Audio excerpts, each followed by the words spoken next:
ये कहानी एक व्यक्ति की है जो प्रतिदिन पत्थर तोड़ने का काम करता था।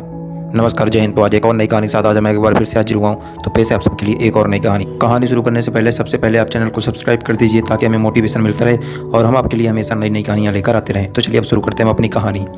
एक व्यक्ति रोज़ पत्थर तोड़ने का काम करता था। वह घर से थोड़ा दूर बड़े से पर्वत के पास जाकर पत्थर तोड़ता और अपना जीवन यापन करता।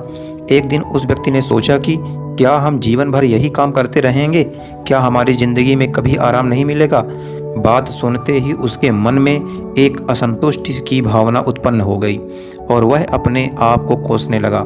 असंतुष्टि की भावना के कारण उसे रातों में नींद आना बंद हो गया। वह हमेशा यही सोचने लगा कि मुझे बड़ा बनना है। एक रात जब वह सो रहा था तो उसने एक सपना देखा। जब वह पत्थर तोड़ने जा रहा था उसे रास्ते में एक बड़ा सा बंगला, बड़ा सा घर दिखाई दिया। उन्होंने सोचा यह बंगला ही सबसे बड़ा है, यह मेरे पास होना चाहिए। वह बहुत देर तक बंगला को देखता रहा। कुछ देर बाद एक व्यक्ति आया जिसको सभी लोग फूलों का माला पहनाया और जय जयकार करने लगे। वह व्यक्ति कोई राजनेता था।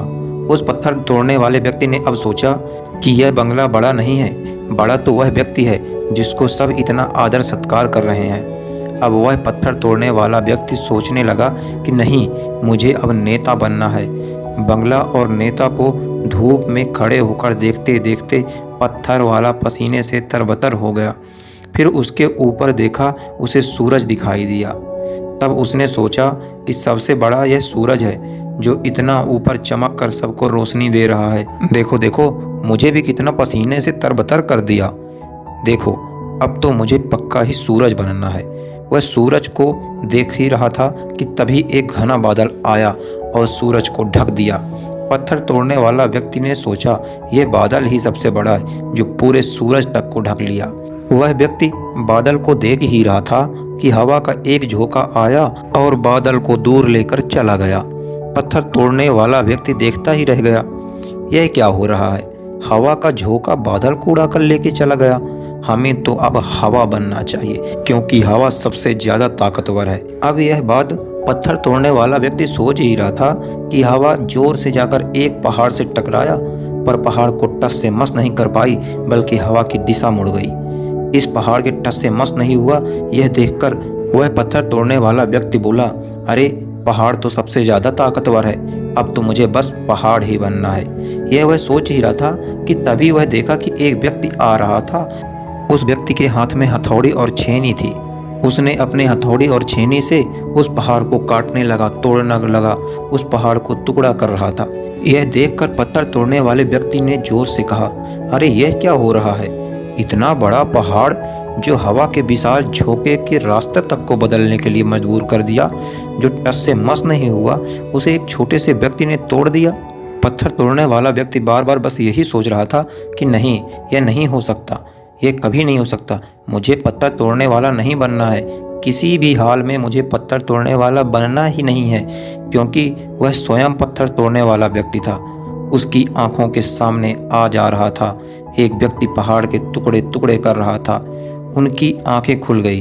फिर उसने सोचा, मैं जो हूँ, जिस हाल में हूँ, मैं ठीक हूँ, यानी सबसे बड़ा मैं हूँ जो इस पहाड़ को तोड़ रहा हूँ। तो दोस्तों, इस कहानी से हमें क्या सीख मिलती है?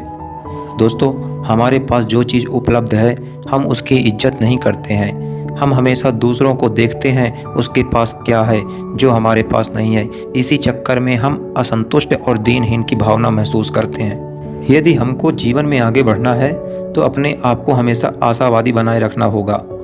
आशा ही जीवन है।